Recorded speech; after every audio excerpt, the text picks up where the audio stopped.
after being eliminated last night by the Suns, the Pelicans had year-end press conferences today, and one of them was Zion Williamson's. Zion didn't play at all this season, but had plenty of fancy dunks and tracksuits the last couple of weeks on social media and such. Zion talked about missing the season and his future with the Pelicans. What has this last month or so been like, just watching this run with you guys? I'm talking about just watching the run. Being real, I'm always be real with y'all. It sucks watching from the sideline because I just want to be out there, but just seeing the potential. We got a lot of great pieces, and I'm excited to get on the court with those guys. From a physical standpoint, I definitely could have played, but me and my team in the front office and the team, we decided that longevity was better than trying to rush back. You're eligible for extension this summer. If they offered you an extension, would you be willing to accept it? Of course. Of course. Why is this? I wouldn't be able to sign it fast enough. I mean, he was honest. He explicitly said it. They got pieces. Brandon Ingram has showed up as a star. And the C.J. McCollum trade, could that be turning out any better? That's why you don't just go with all young players. You bring in a veteran who can still really play. Like a McCollum, things are looking up in New Orleans. And it really was a performance of the ages. Not only was his 14-14 performance the most made shots without a miss in any game in NBA postseason history, but also the only player with more makes without a miss in any game, regular season or playoffs. That's Wilt Chamberlain. What a performance by Chris Paul, and because of it, Suns are headed to the next round as we welcome back Monica McNutt. So Chris Paul carries the Suns. Devin Booker scores 13, but he did return, I think a little bit surprisingly to everyone. So, Monica, what did you see from Booker in his first game action in 9 days?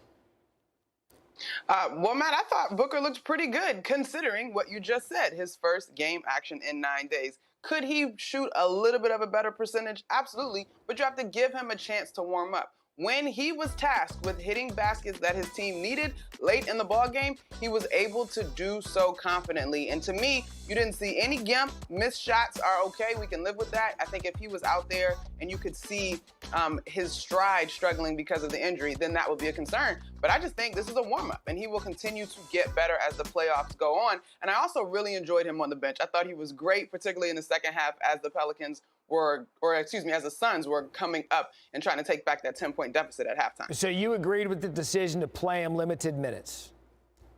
Or to play him at all? I thought that was a smart decision. Yeah. Yeah.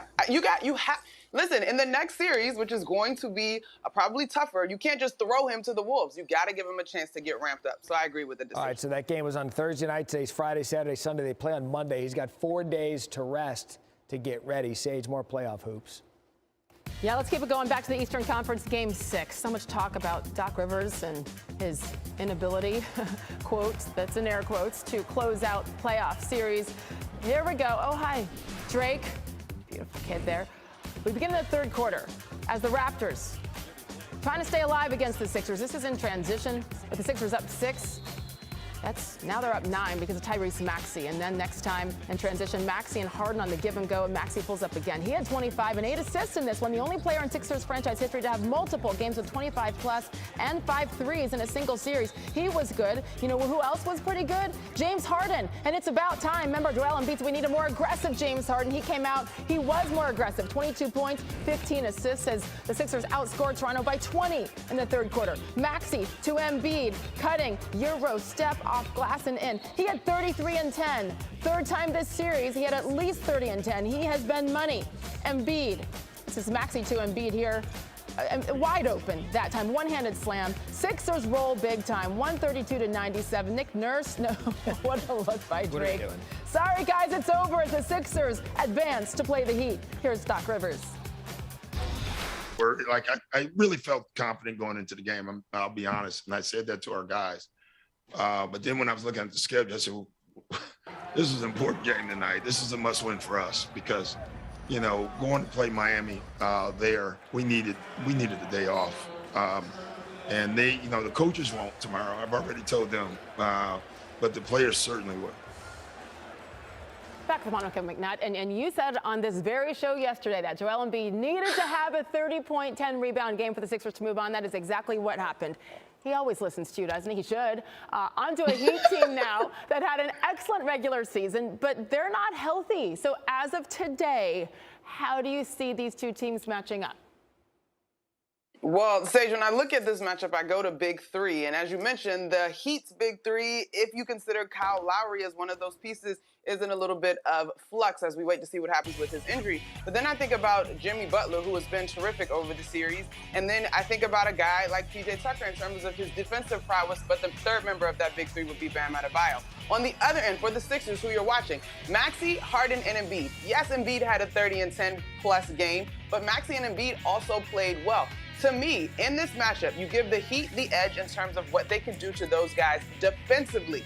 However, the firepower that we saw last night from Philly, in particular, Joel Embiid, when he plays like that, it is really, really tough to come up with answers in terms of how to slow him down. And so those are the 3-on-3 matchups that I'm really excited about. But overall, it's also going to create an opportunity for some role guys to step up big. Max Strus hit some big-time baskets in the series for the Heat versus the Atlanta Hawks. We've seen Tobias Harris get hot at points versus the Toronto Raptors. And so I'm excited to see this X's and O's between two great coaches. It's going to be fun. You know what else people are excited to see? A healthy Jimmy Butler taking on his former team. It didn't work out so well in Philly with that situation. As Doc said, though, game one, get some rest. It's Monday night in Miami. And by the way, they played tough this season, splitting the season series, but always really close games. Look forward to that thing tipping off on Monday. Thank you, Monica. In the West has been this one. We got a game 6 between the Memphis Grizzlies and the Minnesota Timberwolves. Trash talking Matt has been next level, right? Ja, Cat bringing it. So here's how we got to game 6. T-Wolves set the tone on the road in game 1. Anthony Edwards was so good. 36 points in his playoff debut, along with a 29-point double-double for Karl Anthony Towns. The Grizzlies then bounced back in game 2, a 28-point rout to tie it at 1. Ja, he was a rebound away from a triple-double before handing things over to the Memphis bench. Ja has been excellent. Then the momentum seemed to be swinging back to Minnesota before a huge Game 3 comeback from the Grizzlies. Memphis, remember they were down 26 points? That's how they took a 2-1 series lead, by coming back from that huge deficit. Morant with a triple-double. T-Wolves brought the series level once again, though, in Game 4 off another big one from Karl Anthony Towns. He dropped a playoff career high 33, 2 clutch free throws in the final seconds of the fourth quarter to put this one away. Memphis would bounce back again, coming back from their second double-digit deficit of the series. Ja dropping that one. Incredible still to watch over Malik Beasley. It was the end of the third quarter before sealing the win with the layup in the final seconds. And again, the talk, the drama has been so much fun to watch in this. And we got a game 6 coming your way tonight. Monica McNutt, hello, back with us as we get you set for it. What do the Grizzlies need to do to close this thing out tonight, Monica? All right, Sage, I think they have to remain true to their identity as a fast-paced defensive squad that puts so much pressure on teams because of the way that they play in the paint. When you look at the stats from the last game, they had 62 points in the paint, which is fantastic. They were plus 11 on the glass, and they shot 15 more free throws than the Timberwolves, and it was still a tightly contested ball game. But to me, that is the formula in which you see the Memphis Grizzlies begin to play with the most confidence and the most swag, when they are getting it done in the paint, both defensively and offensively. And of course, they are one of the best, if not the best, on any given day, transition team in the league. And so if they remain true to who they are and keep putting pressure on the T-Wolves, I think they close it out tonight. Okay, well, in past chances, they're 4-6 with a chance to clinch the playoff series. Lost 3 of their last 4 such games. So we'll see. It's a new season, new team. What about Minnesota? Monica, what do they have to do to win it and then force game 7? Counterpoint there, Sage. I think Minnesota actually needs to slow the game down a little bit. And that doesn't mean that they can't score a ton of points. But when the Grizzlies get out in transition, I think it's tough for the T-Wolves, obviously, to defend them and then to kind of keep out, because there's so many people coming at the paint with such a tremendous amount of speed. When I thought back to game 4, in fact, I thought Karl Anthony Towns was at his best when he caught the ball, took a second to survey, and then attacked the paint of the Grizzlies. Even for Anthony Edwards, when he's operating in that half-court set, whether he comes and works off of a screen or catches the ball after it swings and moves because Chris